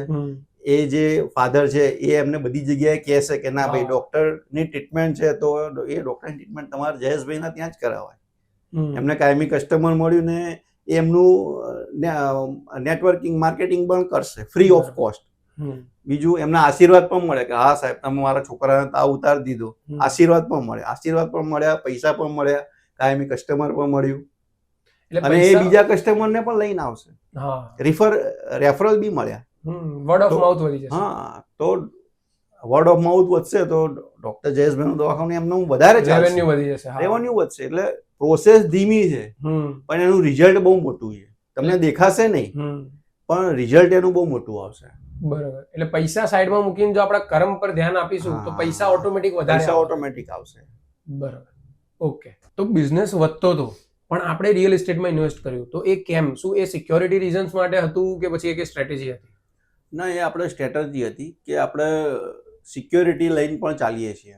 એટલે આમાં મારા 2 રીતના હું ચાલું છું. એક તો આપણે જે ધંધો જે બિઝનેસ કરીએ છીએ આયુર્વેદિકનું એ તો છે, જોડે જોડે આપણે રિયલ એસ્ટેટમાં પણ ઇન્વેસ્ટમેન્ટ કરીએ છીએ. રિયલ એસ્ટેટમાં બી મારું ગોલ છે કે ભાઈ જે રીતના મારું આયુર્વેદિક કંપનીમાં ગોલ છે કે ભાઈ મારું ટર્નઓવર છે 100 કરોડ સુધી પહોંચે, એ રીતના મારું આમાં બી ગોલ છે કે ભાઈ મારા પોતાના અમદાવાદમાં 30 મકાનો હોવા જોઈએ. બરાબર. અને મંથલી રેન્ટલ 10 લાખ રૂપિયા આવવું જોઈએ. એ મારો ગોલ છે 2030 થી 31 સુધીનો. એ મારું ગોલ છે. એટલે બંને રીતના પકડીને ચાલે. હવે એમાં આપણે ક્યાં કેવી રીતના શું બેકઅપ આપી શકીએ અથવા તો plan A, plan B, plan C કયો કરી શકીએ એ. બરાબર છે. તો પછી 2016માં અગર આપણે આવીએ તો ત્યારે કંપનીનો રેવન્યુ એકદમથી 8 ગણો વધી ગયો હતો. તો એ કઈ રીતે થયું અને શું ઇફેક્ટ હતું એના પર, કેમ થયું? 2016માં એક તો આપણે 2013 થી 2016 સુધીમાં મારી એક રિસર્ચની પ્રોડક્ટ ચાલતી હતી કે ભાઈ વેટ લોસ છે. હવે વેટ લોસમાં કોઈ ગેરંટી નથી આપતું. તો મારી એવું થોટ પ્રોસેસ હતી કે આપણે એવી વસ્તુ ડેવલપ કરી કે જેમાં 100% રિઝલ્ટ આપણે આપી શકીએ. બરોબર. એટલે વેટ લોસની પ્રોડક્ટ આપણે જેમ વાત થઈ કે ભાઈ ક્લિનિકલ ટ્રાયલ, તો મેં લગભગ 1000 લોકોને આપ્યું છે સેમ્પલ કે ભાઈ તમે ટ્રાય કરો, તમને શું રિઝલ્ટ મળે મને કહેજો. તો એ અપડેટ કરતાં કરતાં 2016માં આપણે એક ફાઇનલ પ્રોડક્ટ બની કે ભાઈ વજન પણ ઉતરે, પેટ પણ ઉતરે, કમર પણ ઉતરે, એ પણ ગેરંટેડ. બરાબર. જનરલી એલોપેથિકમાં કે હોમિયોપેથિકમાં કોઈ આયુર્વેદમાં બી કોઈ લગભગ ગેરંટી નથી આપતું, હમ. પણ આપણે ગેરંટી કરીએ છીએ કે ભાઈ તમને ગેરંટીથી રિઝલ્ટ મળશે જ આ ત્રણ વસ્તુમાં. એક તો આ મારી પ્રોડક્ટ જે ફોર્મ્યુલા જે બનાવી જે આપણે થર્ડ પાર્ટી જોબમાં જે આપતા હતા એ લોકોનું એકદમ સેલ વધી ગયું, જેના કારણે આપણને બહુ મોટો ઓર્ડર મળ્યો. બરાબર. અને જોડે જોડે ડિમોનિટાઇઝેશન થયું, તો જે ઉઘરાણી જે જૂની બહુ ફસાયેલી હતી કે જે પેન્ડિંગ હતી એ ઉઘરાણી પણ આવી ગઈ આપણી જોડે, અને નવા ઓર્ડર્સ બી બલ્કમાં આવ્યા કે ભાઈ 8-9 મહિનાના એડવાન્સ ઓર્ડર આપણી જોડે આવી ગયા. એટલે આપણી જોડે બહુ મોટું આપણને બહુ મોટો જમ્પ મળ્યો. બરાબર. હવે જો 2016 થી આપણે 2022 પર જઈએ તો કોવિડ ટાઈમમાં ઘણા બિઝનેસીસ બંધ થઈ ગયા અને કોવિડના લીધે જ ઘણા નવા બિઝનેસીસ બી સ્ટાર્ટ થયા, તો એ આપણા બિઝનેસ પર શું ઇફેક્ટ પડ્યો? એટલે કોવિડમાં આયુર્વેદનું તો બહુ જ સારું નામ થયું એમ કહી શકાય કે એલોપેથિકના રિસ્ટ્રિક્શન હતા, એલોપેથિકની સાઈડ ઇફેક્ટ્સ પણ હતી ઘણી બધી, અને લોકો ઘરની બહાર જ નહોતા નીકળતા. તો પહેલા તો લોકો ઘરગથ્થુ પણ કરતા હતા, ઘરગથ્થુ ઉપચાર પણ કરતા હતા. તો અને આયુર્વેદથી એલોપેથિકની દવા મદદ વગર જે લોકો સારા થવા માંડ્યા આયુર્વેદ અપનાવીને, તો એના લીધે આયુર્વેદિકના જેટલા પણ બિઝનેસ છે એ બધાને ઓલમોસ્ટ મારી દ્રષ્ટિએ તમને કહું કે બધાને 10 times મોર એની ઇફેક્ટ મળી હશે. બરાબર. લગભગ બધાનો ધંધો 10 times થઈ ગયો હશે. એટલે મેડિસિન આપણે ફાર્મા કહીએ કાં તો આપણે આયુર્વેદા કહીએ, ફાર્મા, હા. બરાબર. સો આજના ટાઈમમાં તમારા પ્રમાણે ફાર્મા બિઝનેસ કાં તો આયુર્વેદા બિઝનેસમાં આપણો બિઝનેસ પ્રોફિટેબલ હોવો જોઈએ કે એનો સ્કેલ વધારે હોવો જોઈએ? પ્રોફિટેબલ જ હોવો જોઈએ, કારણ કે બિઝનેસનો મતલબ શું? પ્રોફિટ. તમને પ્રોફિટ નથી તો સ્કેલ ગમે એટલો મોટો હોય એનો મારા હિસાબે કોઈ મતલબ નથી. બરાબર. પ્રોફિટ હશે તો જ કંપની ચાલશે, પ્રોફિટ વગર અથવા તો ઓછા પ્રોફિટથી બી કંપની જે ગ્રોથ કંપનીને જોઈએ એ નહીં મળે. બરાબર. કેમ કે અત્યારે જે સ્ટાર્ટઅપ ઇકોસિસ્ટમ ચાલે છે તો એના લીધે એ લોકો ગ્રાન્ટ્સ, ફંડિંગ ને એ બધું લઈને એ લોકો સ્કેલ બહુ વધારી દે છે બિઝનેસનો, પણ બિઝનેસ પ્રોફિટેબલ નથી હોતો. ના, પણ એ ઔપચારિક છે ને. આપણને ખબર છે કે ભાઈ આ લોંગ ટર્મ જવાનું જ નથી. પ્રોફિટ વગર લોંગ ટર્મ કોઈ જઈ જ નહીં શકતું, કારણ કે ખર્ચા છે એ તો રોજ થવાના છે. જે શું કહેવાય મેન પાવર, મશીનરી, એ જે ખર્ચા છે એ તો રહેવાના જ છે. જો તમે ખર્ચા અને આ ખર્ચા તમે પહોંચી નહીં વળો તો તમે લોસમાં તો ચલાવશો મોટા વોલ્યુમથી, તો મોટો વોલ્યુમથી લોસ મળશે તમને. બરાબર. હવે આપણું થોડુંક પાછું ઇન્ડસ્ટ્રી બાજુ આવી જઈએ, આયુર્વેદ ઇન્ડસ્ટ્રી, ફાર્મા ઇન્ડસ્ટ્રી, એ સાઈડ આપણે થોડુંક આવી જઈએ તો એમાં એક ટર્મ હોય છે જેનરિક મેડિસિન. એ જેનરિક મેડિસિન શું હોય છે અને જેનરિક મેડિસિન અને બ્રેન્ડેડ મેડિસિનમાં શું ફરક હોય?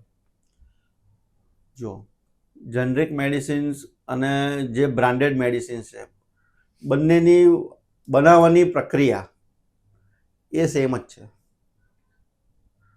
કોઈ બી કન્ટેન્ટ, કોઈ બી ઇન્ગ્રેડિયન્ટ છે એ ઇન્ગ્રેડિયન્ટ બનાવવાની પદ્ધતિ સરખી જ છે, પણ જે બ્રાન્ડેડ તમે જે કહો છો તો એની જે ક્વોલિટી જે છે એ ક્વોલિટી જનરિક કરતા સામાન્ય 10-20% ફરક હોય છે.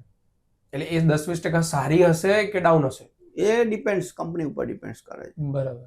એટલે જેનરિક મેડિસિન એટલે પ્લસ તમને કહું કે બંનેમાં 10-20%નું જ ખાલી વેરિએશન હશે. હવે જે એમઆરપી અને જનરિક મેડિસિનનું જે ડિફરન્સ છે તમને કહું કે જનરિક મેડિસિન જેટલી બી અવેલેબલ છે એનું કોઈ જગ્યાએ ખર્ચો એમાં એડ નથી થતો.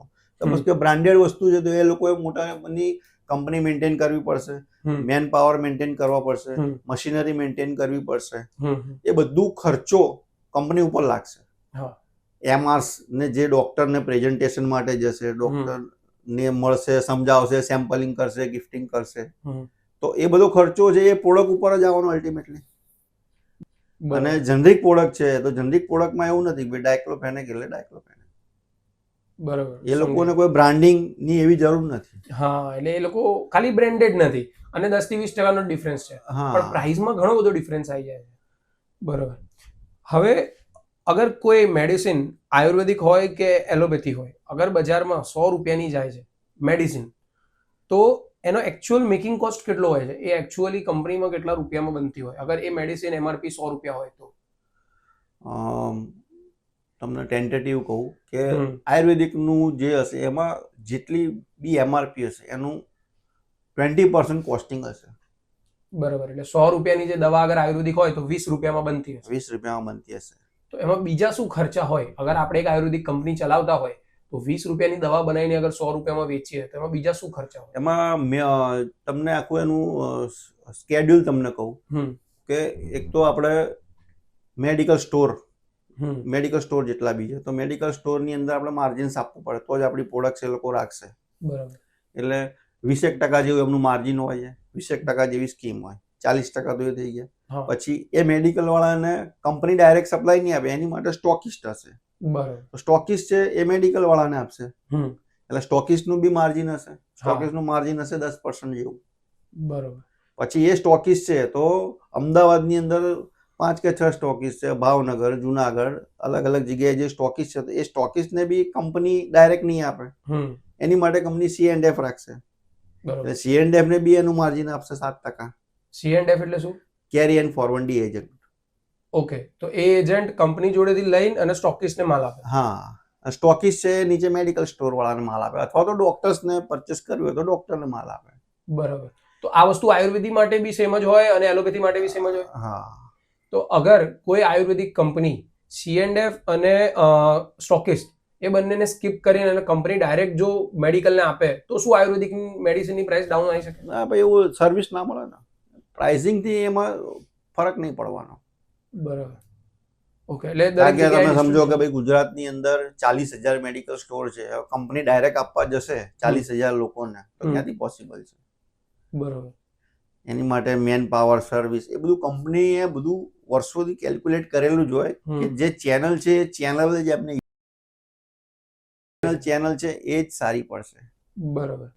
ફાર્મા ઇન્ડસ્ટ્રીમાં કહીએ કાં તો આયુર્વેદિક ઇન્ડસ્ટ્રીમાં આપણે કહીએ તો સૌથી મોટો મિથ શું છે? સૌથી મોટો મિથ મારા હિસાબથી એ છે કે પહેલી આમાં 2-3 ધારણાઓ છે કે જે પબ્લિકની ધારણા છે કે એક કે આયુર્વેદિક તો બહુ મોડી અસર કરે છે. બરાબર. પણ એ જે ધારણા છે એ ધારણા હવે ખોટી છે. પહેલાના જમાનામાં શું હતું કે વૈદ હતો, વૈદ જાતે જ બધી વસ્તુ બનાવતા હતા. લસોટવું કે કલેક્શન કરવું એ બધી વસ્તુ વૈદ જાતે પોતે જ બધી વસ્તુની પ્રોસેસ કરતા હતા. તમે જોયું હશે કે 30 વર્ષ પહેલા કે વૈદ જાતે જંગલમાં જાય અથવા જાતે નજીકના કોઈ એરિયામાં જાય અને ત્યાંથી વનસ્પતિ કલેક્ટ કરે, એનો પાવડર કરે, એનો ભૂકો કરે અથવા એનું સિરપ બનાવે, એનું લિક્વિડ બનાવે ને એ જ દર્દીને ડાયરેક્ટ આપતા હતા. બરાબર. હવે આજના જમાનામાં એવું નથી. આજે તો ડોક્ટર માટે બધું તૈયાર વસ્તુ છે કે ભાઈ એની ફોર્મ્યુલેશન સાથે કે ભાઈ કેપ્સ્યુલ છે તો કેપ્સ્યુલ પહેલા નથી, જે એલોપેથિકમાં જે કેપ્સ્યુલ્સ આવે છે આજે આયુર્વેદમાં પણ વપરાય છે. ટેબ્લેટ છે તો ટેબ્લેટ હવે ટેબ્લેટ ઉપર કોટિંગ પણ થાય છે. પહેલા જે એકદમ ટેબ્લેટનું ફિનિશિંગ ગણો કે કંઈ બી નહોતું તો હવે એ ટેબ્લેટ કોટિંગ વાળી પણ છે, એમાં તમે ફ્લેવર પણ નાખી શકો છો કે ભાઈ ચોકલેટ ફ્લેવર વાળી ટેબ્લેટ પણ મળે. બરાબર. એટલે જે હતું કે ભાઈ રિઝલ્ટ, આ તો તમને મેં પ્રોસેસ કીધી, પણ જે હતું કે ભાઈ રિઝલ્ટ બહુ મોડા મળે છે એવું નથી. બરાબર. રિઝલ્ટ હવે કારણ કે મોટી કંપનીઓ છે, ફાર્મસીઓ છે, એ લોકો હવે પ્રોડક્ટ બહુ સારી રીતે એના ટેસ્ટિંગ વાઇઝ બનાવે છે અને રિઝલ્ટ સારામાં સારા આપે છે. એટલે હવે એવું નથી કે ભાઈ આજે દવા લીધી ને મહિના પછી અસર થશે, એવું નથી. આજે દવા લીધી કાલે અસર થશે. એટલે આયુર્વેદિક દવાઓ પણ હવે ફાસ્ટ અસર કરે છે. આયુર્વેદિક દવા પણ હવે ફાસ્ટ અસર કરે છે. બરાબર. આયુર્વેદિકમાં ઘણા લોકો એવું માને છે કે ભાઈ આયુર્વેદિક લઈએ એટલે બધા રોગોની દવા છે અને આયુર્વેદિકથી દરેક વસ્તુ જડમૂળથી મટી જ જાય છે. પણ એવું નથી. આયુર્વેદિકમાં પણ લિમિટેશન છે. આયુર્વેદમાં પણ 3 વસ્તુ કીધી છે કે સાધ્ય, કષ્ટસાધ્ય અને અસાધ્ય. તો સાધ્ય એટલે કે નોર્મલ તમે એને ટ્રીટમેન્ટ આપો અને મટી જાય. જે રીતના નાનો મોટો રોગ હોય કે ભાઈ તાવ છે, ઉધરસ છે, કે જે રેગ્યુલર રૂટીનમાં જે થાય, માથું દુખતું હોય, ઝાડા થયા હોય, ઉલટી થતી હોય, બધી નોર્મલ છે, તો તમે મેડિસિન આપો એટલે 2-3 દિવસમાં મટી જાય. આ વસ્તુ જે સાધ્ય છે એ દરેકને થાય. પછી વસ્તુ છે કે ભાઈ કષ્ટસાધ્ય. કષ્ટસાધ્ય એટલે કે ઇઝીલી ના મટે.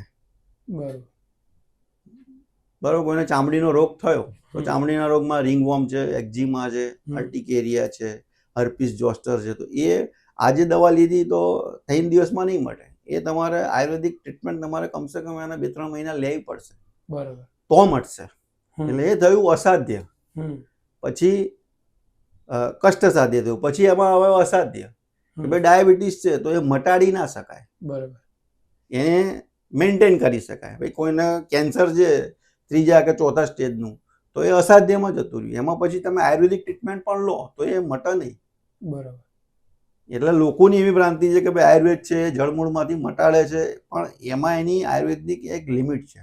બરાબર. એટલે બીમારીઓ બી આયુર્વેદમાં 3 ટાઈપમાં ડિવાઈડ કરેલી છે કે એક જલ્દી મટશે, એક મટતા વાર થશે અને એક મટશે જ નહીં. હા, બરાબર. આજના જમાનામાં આયુર્વેદિક પ્રોડક્ટ્સ બી ઓનલાઈન એમેઝોન પર કાં તો ઈ કોમર્સમાં અવેલેબલ છે. તો અગર કોઈ માણસ આયુર્વેદિક પ્રોડક્ટ કાં તો આયુર્વેદિક દવા ઓનલાઈન પરચેસ કરતું હોય તો એવી કઈ વસ્તુઓ છે જે એને ધ્યાનમાં રાખવી જોઈએ ઓનલાઈન આયુર્વેદિક મેડિસિન્સ પરચેસ કરતા પહેલા? જો અત્યારના તો દરેક લોકો સ્માર્ટફોન વાપરે છે, દરેક લોકો આવી રીતના ખરીદી કરે છે, તો એ લોકોનું પોતાનું ઓબ્જેક્ટિવ શું છે? એ જો મેડિસિન છે તો એ એકચ્યુઅલમાં તો વૈદ કે ડોક્ટરને પૂછીને જ લેવી જોઈએ. બરાબર. કે ભાઈ સ્કિન ફેર કરવા માટે તમારે જોઈએ તો એની માટે ડોક્ટરની જરૂર નહીં પડે. તમને પેટમાં દુખાય છે અને તમે ઓનલાઈન દવા મંગાવશો તો પેટમાં દુખાવાનું શું રીઝન છે તમને તો ખબર નથી. તમને મરડો છે કે પેટમાં દુખાય છે, પેટમાં દુખાવાનું કારણ મરડો છે કે બીજું કંઈ છે કે ભાઈ કમળો છે કે શું છે, વોમિટિંગ થાય તો કમળામાં પણ વોમિટિંગ થાય, એટલે શું રીઝન છે તમારું પરચેસ કરવાનું. એ જો કોસ્મેટિક રિલેટેડ હોય કે ભાઈ ફેસ વોશ, શેમ્પૂ, સાબુ એ બધા રિલેટેડ હોય તો કંઈ વાંધો નથી, પણ જ્યારે in terms of physiology, anatomy related હોય કે ભાઈ તમને તકલીફ હોય તો ભાઈ તમારે એમાં ઓનલાઈનનું બોડીના ઉપરની કાં તો બહારની વસ્તુ હોય તો આપણે લઈ શકીએ. તમે કીધું ભાઈ ક્રીમ છે, શેમ્પૂ છે, સાબુ છે, એ બધી વસ્તુ તમે લઈ શકો. બાકી જે તમારે કોઈ તકલીફ છે તો એની દવા તમે ગૂગલ ઉપર સર્ચ મારશો અને પછી તમે એમેઝોન ઉપરથી સર્ચ કરશો તો એ વાયબલ નથી. બરાબર. યુટ્યુબની ચેનલ ચાલુ કરીને પછી હાર્ટનું ઓપરેશન કરવા જઈએ આપણે, ના થાય તો એ ના થાય. બરાબર છે. હવે આયુર્વેદમાં શું એવું પોસિબલ છે કે કોઈ બીમારીની દવા આપણે દવા લેવાની જગ્યાએ આપણા કોઈ રોજિંદા ખાવામાં કાં તો એવી વસ્તુમાં આપણે એ દવા મૂકી દઈએ કે ભાઈ એ ફૂડ આપણે લઈએ તો એની સાથે સાથે દવાનું બી કામ કરે? એ ઘણી બધી વસ્તુઓ આપણે અત્યારે માર્કેટમાં અવેલેબલ છે કે નહીં મને નહીં ખ્યાલ, પણ હું તમને મારું જે પ્લાનિંગ છે એ તમને વાત કરું કે ભાઈ કોઈને ડાયાબિટીસની તકલીફ છે તો ડાયાબિટીસની જે ફોર્મ્યુલેશન છે એ ફોર્મ્યુલેશન છે એ તો તમે જે ખાખરા બનતા હોય, ખાખરાનું વજન 2.5 ગ્રામ હોય અને ટેબ્લેટ જે આપણે ઇન્ટેક કરતા હોય એનું વજન હોય 500 મિલીગ્રામ, 500 મિલીગ્રામ, પેલું ગ્રામમાં હોય છે. તો એ જે ખાખરા બનતા હોય એ વખતે તમે એ દવા અંદર, દવાનું જે માપ છે, આયુર્વેદિકની વાત કરું, દવાનું જે માપ છે એ તમે અંદર સેટ કરો તો તમારે દવા ખાવાની જરૂરત જ નથી, કારણ કે દવા અંદર ઓલરેડી આવી જાય છે. એટલે કે તમે ખાખરો ખાઓ તો ડાયાબિટીસની દવા લેવાની જરૂર નથી, કારણ કે એની દવાની અંદર જ ખાખરામાં જ અંદર મેડિસિન સેટ કરેલી છે. એટલે ભવિષ્યમાં એવી દવા આવી શકે છે જે ખાવાના રૂપમાં જ હશે. તમે જે રીતે નોર્મલ ખાવાનું ખાવ છો એ રીતે તમે જે વસ્તુ ખાશો તો તમને બીમારીની દવા મળશે. બીમારીની દવા મળશે, તમને ટેસ્ટ બી મળશે અને તમને એવું બી નહીં લાગે કે ભાઈ દવાથી કંટાળી જાઓ, એવું બી નહીં થાય. બરાબર. હવે તમારા કરિયરમાં શરૂઆતમાં તમે એવી કોઈ મોટી ભૂલ કરી હોય જે તમને હજી સુધી યાદ છે, જેનાથી બીજા માણસો શીખી શકે કે જે અગર આ ફાર્મા ઇન્ડસ્ટ્રીમાં કે આયુર્વેદિક ઇન્ડસ્ટ્રીમાં કરિયર સ્ટાર્ટ કરતા હોય તો એમને હેલ્પ થાય? તો મારી દ્રષ્ટિએ મેં જે ભૂલ કર્યો ને એ ભૂલ એ છે કે મેં જોબ બહુ લાંબો સમય ચાલુ રાખી. બરાબર. મેં 99 થી 2012 સુધી મેં જોબ ચાલુ રાખી. એકચ્યુઅલમાં મારે જોબ બિઝનેસ સ્ટાર્ટ થયાના 2 વર્ષ પછી મારે એ વસ્તુ સ્ટાર્ટ કરી દેવા જેવી, તો અત્યારે મારો ગ્રોથ કદાચ આના કરતાં 4 ગણો હોત, કારણ કે એટલા વર્ષ હું પાછો રહી ગયો. બરાબર. એટલે અગર કોઈ વ્યક્તિ જોબ કરતું હોય અને એને બિઝનેસ સ્ટાર્ટ કર્યો હોય તો બંને વસ્તુ સાથે બહુ લાંબા ટાઈમ સુધી ના, એટલીસ્ટ મારા હિસાબથી મેક્સિમમ 2 વર્ષથી વધારે એને ના કરવું જોઈએ. બરાબર. તો એટલે એનાથી ફોકસ બિઝનેસ પર સારું થાય તો બિઝનેસનો ગ્રોથ બી સારો. અને એમાં શું છે કે તમે સ્ટાર્ટઅપમાં 2 વર્ષમાં તમને ખ્યાલ આવી જશે કે ભાઈ હવે અપ ડાઉન્સ આવશે કે નહીં આવે, કારણ કે બિઝનેસમાં તો શું છે કે ભાઈ તમને રૂટીન ખબર પડી જશે કે ભાઈ આ જ પ્રમાણે આ સિસ્ટમથી હશે તો તમે જેટલો તમારા બિઝનેસને ટાઈમ વધારે આપશો એટલો એ વધારે ગ્રો કરવાનો જ છે. સેલેરી ગ્રો કેટલો કરશે? 10%. હવે તમારો સેલેરી 50,000 છે તો 5,000 જ તમને ગ્રોથ થશે વર્ષે. બરાબર. પણ એ જ વસ્તુ તમે બિઝનેસ કરતા હોય તો આજે હું 50,000નો જે ગ્રોથ છે મારો એ હું એક જ વર્ષમાં ડબલ ત્રબલ કરી શકું છું. બરાબર. તો જે હું સેલરી 50,000 મારો જે હતો હું 10% વધારીને લાખ રૂપિયા સુધી પહોંચ્યો. તો એ જ વસ્તુ મેં જો મારો જે ટાઈમ છે એ મેં બિઝનેસમાં આપ્યો તો હું 2 વર્ષમાં જ પહોંચી જાય. બરાબર. આજે તમારા અગર 18 વર્ષના ધ્રુવને કોઈ સલાહ આપવી હોય તો એ સલાહ શું હશે? એ સલાહ મારી એ હશે કે જીવનમાં તમારે કોઈ પણ વસ્તુ માટે ગોલ નક્કી કરવો પડે, ધ્યેય નક્કી કરવો પડે. બરાબર. તો જે સક્સેસની જે ફોર્મ્યુલા જે છે એમાં કે તમારે કોઈ પણ વસ્તુનું ધ્યેય બનાવ્યું પછી એનું પ્લાનિંગ કરવું પડે. તમારે પહેલાં વિચાર આવશે કે ભાઈ મારે આ જગ્યાએ પહોંચવું છે, કે બિઝનેસમાં પહોંચવું છે, કે જોબમાં પહોંચવું છે. તમે જે ટાર્ગેટ નક્કી કર્યું એ ટાર્ગેટની પાછળ પાછળ તમે ચાલશો તમે ટાર્ગેટ એચીવ કરી શકશો. બરાબર. કે કોઈ પણ વસ્તુમાં પહેલાં પ્લાન છે પછી એને એક્ઝિક્યુટ કરવો પડે કે ભાઈ એની પાછળ ને પાછળ તમારે લાગેલા રહેવું પડે તો જ તમે એ વસ્તુ એચીવ કરી શકો. હવે હું તમને આ વસ્તુ એક બેસ્ટ તમને એક્ઝામ્પલ આપું કે ચોર હોય ચોર, એ ચોર છે એ ચોરી કરવામાં કેમ સક્સેસ જાય છે? ચોરી કરવું એ તો ખરાબ કામ છે તો ભગવાન એને શું કરવા સપોર્ટ કરે છે? ચોરી કરવી એ ખરાબ કામ છે. તો તમે છાપામાં બધી જગ્યાએ વાંચ્યું હશે કે ભાઈ ચોરી થઈ ગઈ, તો ચોરી એ ખરાબ કામ છે તો ભગવાન એને શું કરવા સપોર્ટ કરે છે? તો એનું હું તમને કહું કે ચોર જે છે એ શું કરશે? એ જે કરે છે ને એ આપણે કરવાનું છે આપણી લાઈફમાં. ચોર શું કરશે? પહેલામાં પહેલું એ ટાર્ગેટ નક્કી કરશે કે મારે રમેશભાઈ, મહેશભાઈ કે જયેશભાઈ કોના ત્યાં ચોરી કરવી. એ ટાર્ગેટ કેવી રીતના નક્કી કરશે? એની વેલ્થ વાઇઝ કે એની રહેણી કરણી પ્રમાણે એ નક્કી કરશે કે ભાઈ મારે ચોરી ક્યાં કરવી. પહેલામાં પહેલું એ 5 ટાર્ગેટ નક્કી કરશે. પછી ટાર્ગેટ નક્કી કર્યા પછી એનું રેકી કરશે કે ભાઈ હું આ 5માંથી ક્યાં ફિટ થવું છું. કોઈ એક પોલીસ વાળાનું ઘર છે તો એ ચોરી કરવા જશે ના. કોઈ એક ઘર છે જ્યાં ડોગ છે ત્યાં પણ નહીં જાય. તો કોઈ એક નેતા છે ત્યાં બી નહીં જાય. તો એ એનું સોફ્ટ કોર્નર અથવા તો એની જે ટૂલ્સ એન્ડ ટેકનિક જ્યાં મેચ થતા હશે એનું એ ટાર્ગેટ નક્કી કરશે. ખ્યાલ આવે તમને? એટલે જીવનમાં પણ પોતાના જે ટૂલ્સ એન્ડ ટેકનિક પોતાની જ્યાં લાગે એવી હોય ત્યાં જ આપણે એવો ગોલ આપણે સેટ કરવો પડે. ગોલ તો ઘણા બધા છે, બધાને ડોક્ટર બનવું છે પણ દરેક જણ ડોક્ટર નહીં બની શકતું. બરાબર. તો ચોર શું કરશે કે ભાઈ એને ટાર્ગેટ નક્કી કર્યો પછી જોયું કે અહીંયા મને નહીં ફાવે એવું એટલે એને એક સોફ્ટ ટાર્ગેટ નક્કી કર્યું. એને જે સોફ્ટ એટલે કે એનું અર્નિંગ તો એટલું જ થવાનું છે.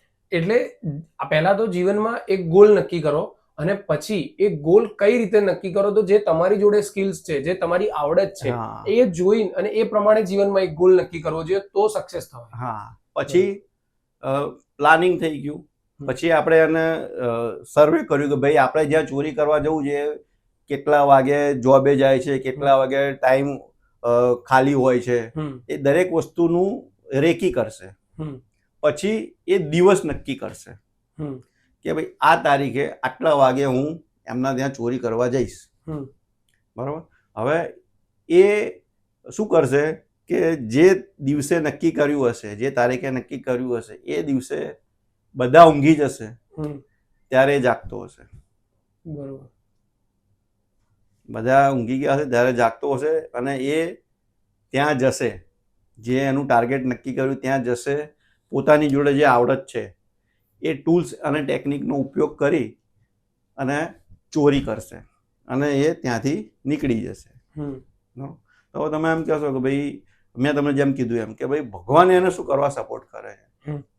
તો એણે પ્લાન કર્યું, થિંક કર્યું, ઇમ્પ્લિમેન્ટ કર્યું, પછી પ્લાન છે રિસ્ટ્રક્ચર કર્યો કે ભાઈ 5 તારીખે નહીં 6 તારીખે જવું.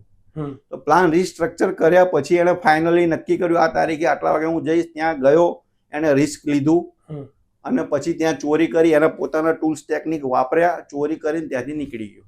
આ બધામાં એને ભગવાને શું કરવા સપોર્ટ કર્યો? એનું મોટામાં મોટું કારણ એ છે કે એણે પોતાને મરી જવા સુધીનું રિસ્ક લીધું. કે ભાઈ જો હું પબ્લિક કોઈ જાગી ગયા તો કોઈ ઉઠી ગયું તો પબ્લિક મને મારી નાખશે. તો એણે પોતાના મરી જવા સુધીનું રિસ્ક લીધું એટલે ભગવાને એને સપોર્ટ કર્યો. આપણે લાઈફમાં સાચું સારું કામ કરીએ તો ભગવાને આપણી જોડે રહેવું જોઈએ. બરાબર.